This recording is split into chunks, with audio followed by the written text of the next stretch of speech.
Sveiki gyvi, nauja laida Paguglinam ir šiandien mes esame ant Panevėžio pramonės parko stogo, vadinamo Pentagono ne veltui, nes Panevėžys yra, kaip žinia, pramonės miestas.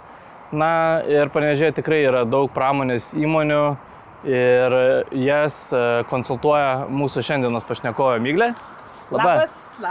Tai kas tavęs nežino, gal trumpai prisistatyk, tikriausiai galbūt labiau tave sieja su Vasariu, bet tiesiog ką tu šiandien veiki, ką planuoji veikti ir gal tiesiog trumpai apie save, kad kas per stebuklą tavęs nežino, kad žiūrovai galėtų susipažinti. Taip, esu verslų konsultantė Miglė Gruzdienė, dirba mano asmeninis brandingas ir konsultuoju verslus, įmonių teisės, teisiniais klausimais, ES projektų rašymo klausimais, įmonių pirkimo, pardavimo, tarpininkavimo klausimais. Ir, mane susiranda jaunas, smulkus verslas, vidutinio dydžio, pradedantieji, ekspertai, bet norintys irgi taip pat pradėti asmeninio brandingo temą, sužinoti daugiau žinių, mentoriaujam. Nepaslaptis, mes kartu jau ne vienerius metus mentoriaujam, tai tikrai neapsimesiu, kad tavęs nepažįstu ir tavo veiklos nežinau, bet sakyk, nuo ko prasidėjo būtent nuo mentoriavimo ši šaka, tą, ką dabar darai ir planuoji toliau vystyti, nuo kur buvo ta, sakykime, pradžia to, ką dabar darai? Tomai, reikėtų gal sakyti ne nuo ko, o kodėl? Kodėl? Jau mentoriavimas prasideda. Prasideda. Bet neprasideda. Iš tikrųjų, tai pati pirmoji mano pažintis su internetu buvo dar studijų laikais. Tai buvo gūdus 1997-ieji. Tokia programytė Mirkas buvo, mokėmės bendrauti, gudrybių tam tikrų, mokėmės savo idėjas parduoti, mokėmės skaičiuoti, biudžetuoti, tai va, čia tokie metai buvo įdomus. Ir po truputį studentavimo laikais reikėjo išmokti išgyventi. Tai turbūt nemaža dalis mūsų studentijos taip pat pradeda savo kelią į verslą. Ir kažkuriuo metu pradėjau sulaukti daug klausimų, kodėl aš vis dar nesidalinu. Reikėjo ne vienų metų patikėti, kad turiu ką dalintis, va taip ir pradėjau. Tai va, kodėl? Tai todėl, kad patikėjau, kad galiu dalintis. Tai dar studentavimo laikais po studijų jau po truputėlį kitiem padėjai, ar ne? Studijų draugams, ar ką turi omenyje? Taip, studijų laikai studijų draugams, po studijų jau tas ratas plėtėsi, mane pradėjo susirasti žmonės iš kitų miestų, prašyti pagalbos, tai taip nuo 2000-ųjų, jau kai tapau darbo rinkos dalyvis, taip po truputį ratas man ir plėtėsi. Aišku, aš ilgai tą dariau nemokamai, tiesiog reikėjo gal pačiai ir tos patirties kitokios kaupti.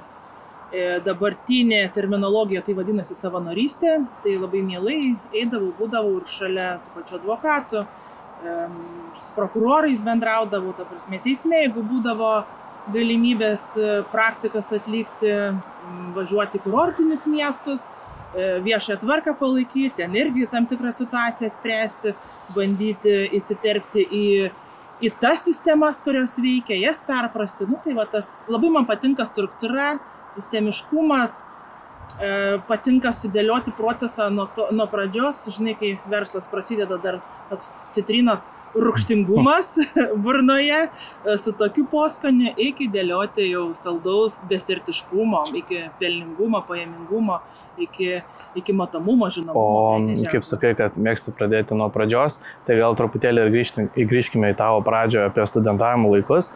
Tai pamenu savo studentavimo laikus, tai tuo metu reklama internete, skaitmeninė rinkodara apskritai vadinasi kaip netradicinė reklamos priemonė. Tai, o kokia tavo patirtis su skaitmeninė rinkodara, su reklama internete, nuo ko viskas apskritai prasidėjo, kokie, sakykime, pirmi patyrimai, bandymai dar tais laikais studentavimo? Čia vėlgi dėčiau akcentą, kodėl prasidėjo. Tai buvo taip, kažkokia sritis tarsi iš kito pasaulio, čia kažkas kažkada ateis. Studentavimo laikais mes išsirašydavom studentai į eilę bibliotekoje, kada prieis jau eilė sėstis prie kompiuterio, atspausdinti, perspausdinti iš rankraščio į tekstą, rašto darbą, kursinį darbą. Diplominiai darbai jau čia po truputį vėliau jau daugėjo tų kompiuterių.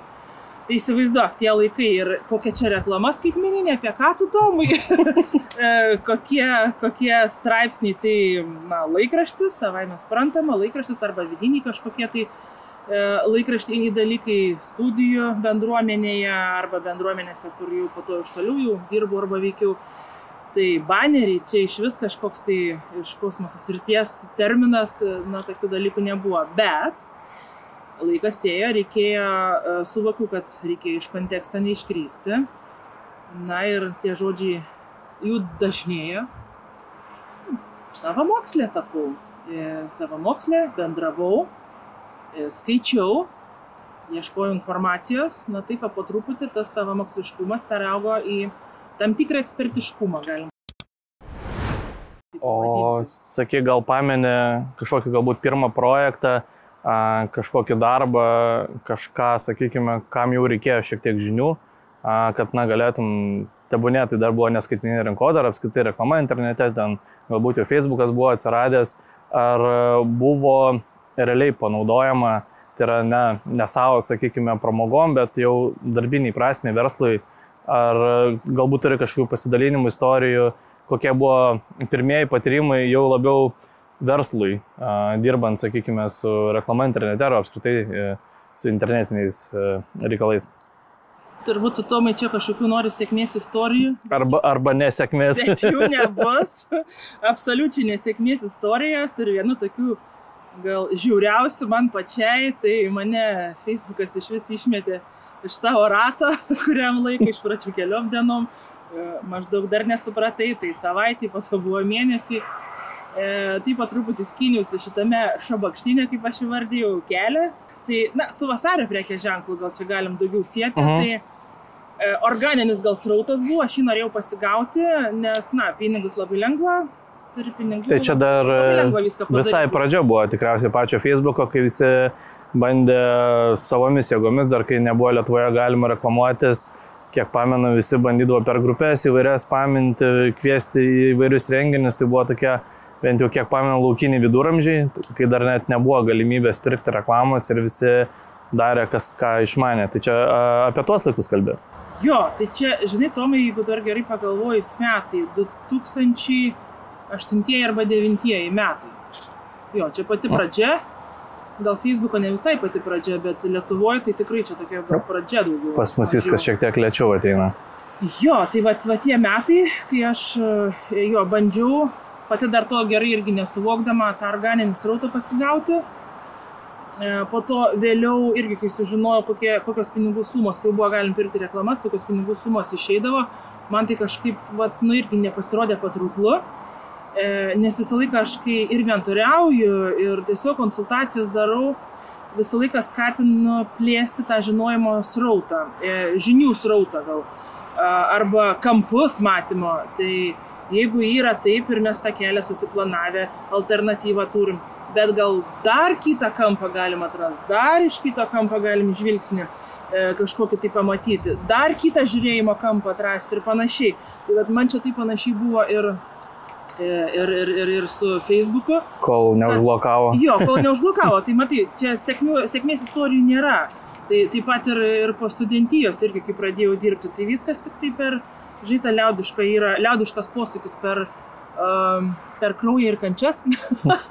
Per kraują ir kančias, tai va taip panašiai skyniausi kelią, nes ir mano pačios mentoriai buvo, nedaug jų turėjau gyvenime, bet jie visi man leido klysti ir mokytis iš savo klaidų. Tai, o sakyk, su pačiu Facebooku, kai baigėsi dabar atblokuota, viskas yra gerai, gal pameni, kaip sprendė šią problemą? Ir gal pameni, dėl ko buvo blokuota? Dėl įrašų kiekio, dėl kažkokios paminimo? Gal truputėlį apie tai gali plačiau, kaip įsisprendėjai, kas vyko tuo metu, kai buvo įblokuota. Čia gal, sakykime, būtų įdomu žiūrovam daugiau sužinoti. Aš nežinau, ar dabar kas susiduria su tokia problema, gal per daug yra viskas labai... Susiduria. Nes atrodo, tai labai jau čia viskas aiškiai ir netgi lietuvių kalba ir ištransuota. Čia mums taip atrodo. Čia mums taip atrodo, supratau. Tai buvo pozityviai žiūrėjau aš šitą situaciją, nėra to blogo, kas neišytų gerą. Atsirado daugiau laisvo laiko? Ne, matai, aš kitą turiu atsakymo kampą. Ir labai gerai, nes jeigu užblokavo ir jeigu kiltų noras arba pagunda susibiudžetuoti ir reklamai pašvaistyti pinigėlių, tai kaip ir duris uždarytos. Progresas stabdyti sugalvojimo, supranti, ir gerai. Man dabar reikia prioritetiškai kažkokius kitus darbus padaryti, ten tą organišką srautą gauti, jį didinti, aiškintis, kaip jį didinti, o po to jau aš su Meta, su Facebooku pasilikau aiškinti santykius jau ten kokiam trečiam plane. Tai aš ten vėliau ir išsiaiškinau santykius, irgi atradau, kaip pasidaryti save prioritetinę klausimų teikėją, kad greičiau atsakytų, kad greičiau reaguotų. Dar ten visokių tokių niuansų, kad gaučiau atsakymus, per daug neanalizuodama, bet man padėtų pati Meta. Tai po to jau pasistačiau, po dar keletos metų save į tokią rolę. O organiškas srautas, tai taip įpratau, kad jis ateina pas mane ir kažkaip, žinai, Tomai, per kokius gerus 4-5 metus man tapo tokiu įpročiu, kad aš į reklamos pirkimą, bent jau Facebook'e ir Instagram'e tikrai net nežiūriu. Tai, jeigu matau situaciją, kaip galima būtų ją padaryti matomą ir žinomą, tai pirmiausia, tikrai neišmokamos srautų. Tai kaip suprantu, bent jau Panevėžio mastu tave galima vadinti kaip mikroinfluencerė, ar ne, ir pagal vardą pavardę tikėtina pritraukė organiškai nemažai auditorijos. O sakyk, Miglė, ar tenka paguglinti tiesiog save, kaip atrodo internete tiems vartotojams, kurie apie tave apskritai galbūt nieko nežino? Tomai, tai žinai, čia geras klausimas. Aš labai norėčiau, kad tu paguglintum, nes aš to nedariau. Ir tebūnie tavo atsakymai, bet kokie, sakyk, ką matai ir... Gerai, tai paguglinam. Tai jeigu minėjai, kad vystysi toliau savo asmeninį prekės ženklą, ar ne, tai mes tiesiog galime Google paieškos sistemą suvesti vardą pavardę, ir galėsim pasižiūrėti, ką vartotojai apie tave ieško. Svedus tavo vardą ar pavardę, faktas, kad pirmiausiai Meta pramonės amatų rūmus, inovacijų agentūrą, straipsnį JP apie vasarį, tai tikrai atspindi tą, ką darai. Tavo Facebook'o profilį su daugiau nei 7000 sekėjų, tai neapsimelavom, iš tikrųjų, bent jau Panevėžio mastu galėtume tave vadinti mikroinfluencerė. Mūsų vis tiek pokalbis stebės ir pradedantį savo prekės ženklą, tai tu gali įvertinti 7000 sekėjų. Mastas regioninis, kaip čia, tu kiek...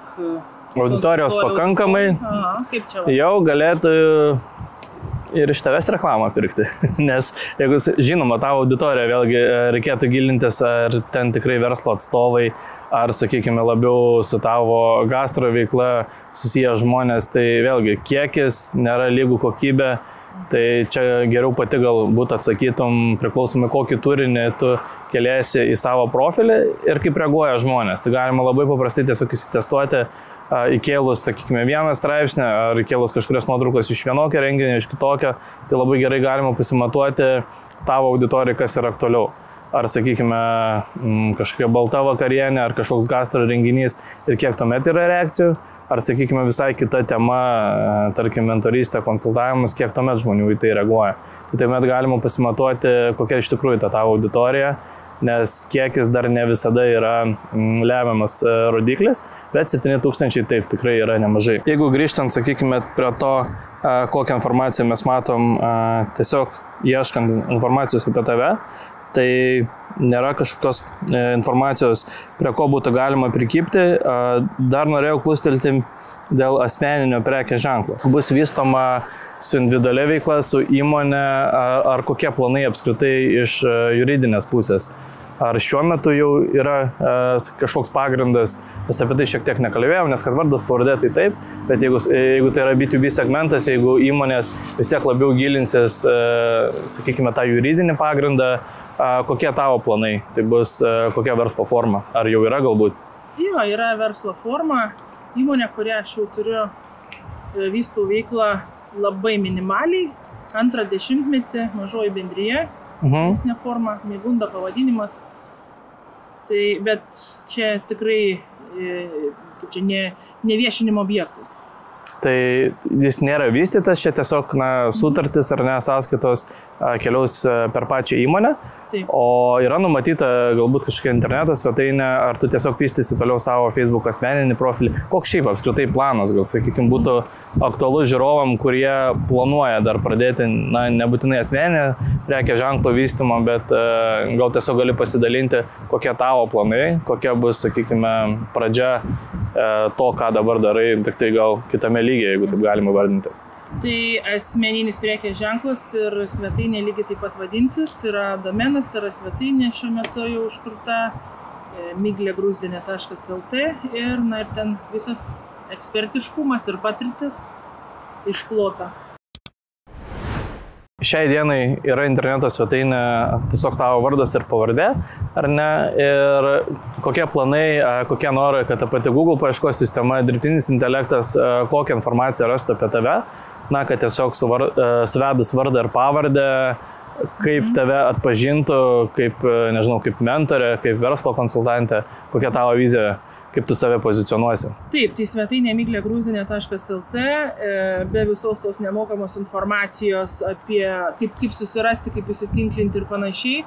Tai matau taip ryškiai dvi kryptis - mentorystė, mentoriavimas ir konsultavimas, įmonių konsultavimas. Tai gerai, du profiliai. Tai Google'as, kaip tavo turėtų tą matyti? Gal, sakykime, čia bus tiek aktualu ir žiūrovam, ir tau yra, kad, sakykime, jau turi interneto svetainės, itin aktuali dalis yra nurodyti svetainės kodę savo kitus socialinių tinklų profilius. Tai yra, kad tiek Google paieškos sistema, tiek dirbtinis intelektas suprastų, kokios, sakykime, pozicijos yra svarbiausios. Tai yra galimybė su programiniu kodu, nurodant profilius, tarkim, tavo kaip mentorės inovacijų agentūros profilis, LinkedIn profilis, galbūt įmonės rekvizitai, nes vis tiek, jeigu B2B segmentas yra labai svarbu nurodyti, koks yra juridinis statusas, tai svetainėje nurodžius šiuos profilius. Tikėtina tiek pats dirbtinis intelektas, tiek Google paieškos sistema, suvedus ateičiai tavo vardą ar pavardę, turėtų rodyti aukščiau tuos profilius, kurie tau yra svarbus. Ir kažkokie straipsniai, ar ten, sakykime, buvusi aktyvi veikla su Vasariu, jeigu ji nėra tokia svarbi, tai galima tą valdyti, galima, sakykime, nurodant prioritetus, tai neįvyksta iš karto, bet galima įsikelti paieškoje tuos profilius, kurie tau yra svarbus, kad, sakykime, kas ieško plačių informacijos apie tave, kaip apie mentorę, kaip apie verslo konsultantę, kad, rodytų tą informaciją, kurios reikia. Tai tiesiog reikėtų visų pirma, taip kaip ir laidos pavadinimas, tiesiog paguglinam apie save, pasižiūrim, kokius mes profilius turim, pasižiūrim, kokią informaciją apie save matom. Jeigu kažkas netinka, jeigu yra galimybė, koreguojam, trinam straipsnius, nuotraukas, keičiam profilius, keičiam profilio aprašymus, kad būtų tos kelios eilutės pozicionavimo taip, kaip tau reikia, kad tas bendras paveikslas susidarytų toks, koks turėtų būti. Ir ne vien dėl Google paieškos sistemos tikrai yra labai svarbu ir dirbtiniam intelektui pateikti tą informaciją, tas kelias eilutes, kad tave pozicionuotų ir nebesėtų su Vasario, o sėtų taip, kaip šiai dienai tu save matai kaip mentorė, kaip verslo konsultantė. Tai manau, tiek žiūrovam bus puikiai proga paguglinti apie save, tiek manau tau, Miglė, pasidaryti namų darbus ir pasižiūrėti, ar visi profiliai yra sutvarkyti ir kreiptis į svetainės kūrėjus, kad šiek tiek atliktų korekcijas, kurios padėtų tau tiek Google paieškoje atrodyti geriau, tiek dirbtiniam intelektui geriau tave suprasti. Tomi, kadangi tu tiek atvirauji, tai dar noriu iš tavęs ištraukti informacijos, tai man, kitiems žiūrintiems bus naudinga, manau. Tai žiūrėk, jeigu aš vystyčiau grožio salono studijos veiklą, užuolaidų, kavinės veiklą, desertinės veiklą, kažkas į tokią, kai norėčiau atvažiuojant į jau prisitraukti pas save, arba pietinį miesto dalyje esu, bet vakarinės miesto dalies gyventojus noriu pas save irgi atvesti. Ką man daryti, Google man čia gali kaip padėti. Gali įžvalgų irgi duoti, kiek gali atskleisti, kad būtų pakankamai aišku pradedantiesiems. Tai šiuo atveju, aš manau, irgi tu jau pakankamai esi su tuo susidūrusi, tai kalbant apie praėjusius verslus, kad ir tą patį Vasarį tikrai turi Google verslo profilius, tai sakykime, tiek Vasariui, tiek kitiem vietiniam verslam, tiek žiūrovam, kurie turi vietinius verslus, tikrai turėtų būti aktualu. turėti Google verslo profilius, Google žemėlapiuose būti randamiems, nes, kas, sakykime, yra ne vietiniai arba vietiniai, bet nežino, kur turėti tą fizinį tašką, turėti su įmonės pavadinimu arba su prekės ženklu profilį, kuriame būtų nurodyta visa informacija, galų galia atsiliepimai, tai irgi prideda įvaizdžiui. Tai Miglė ir tavo atveju, jeigu planuoji turėti Panevėžyje kažkokį ofisą, kur vykdysi konsultacijas, kur priimsi savo klientus gyvai, tai tikrai rekomenduočiau lygiai taip pat susikurti Google verslo profilį ir jį po truputėlį pradėti vystyti. Tai yra rinkti atsiliepimus. Tie žmonės, kurie pas tave atkeliauja, jeigu, sakykime, minimali konsultacija, gali atvirai pasakyti taip, kaip mes darom agentūroje. Tai konsultacijos pas mus yra pradinės nemokamos, jos netrunka labai ilgai, bet už konsultaciją nepaslaptis visada prašau palikti atsiliepimą. Tai Google verslo profilį tai tikrai prideda, o žmogui tikrai nėra sunku ir, paprastai kalbant, negaila palikti tą atsiliepimą, kai, yra suteikiama naudinga informacija. Tai patarimas tiek tau, tiek, sakykime, žiūrovams, tiesiog truputėlį paskatinkite savo klientą, kad jis paliktų atsiliepimą ir tai tiek kels Google paieškoje aukščiau, tiek Google žemėlapiuose jūsų verslo profilį, jeigu jis yra šiek tiek konkurencingas. Jeigu, sakykime, konkuruoja restoranai, konkuruoja kiti vietiniai verslai tarpusavyje, tai tas atsiliepimų kiekis tikrai prideda. Tai Miglė ir tau palinkėčiau pasižiūrėti į tai atsakingai, susikurti profilį, jeigu turėsi fizinį adresą ir jį vystyti, neapleisti, kad tai atrodytų klestintis verslas, kad konsultacijos vyksta kasdien ir sunku gauti laisvą laiką. Ačiū tau, o žiūrovam, kaip visada, norėsiu palinkėti, tiesiog paguglinkite apie save, pasižiūrėkite, kaip jūs atrodot, kaip atrodo jūsų verslas, o jeigu tai, ką matote, jums nepatinka, kreipkitės, pakonsultuosime jūs ir padėsime jums atrodyti internete geriau. Tai ačiū dar kartelį, Miglė. Ačiū. Ir sėkmės tavo versle. Ačiū, Tom. Tau irgi sėkmės.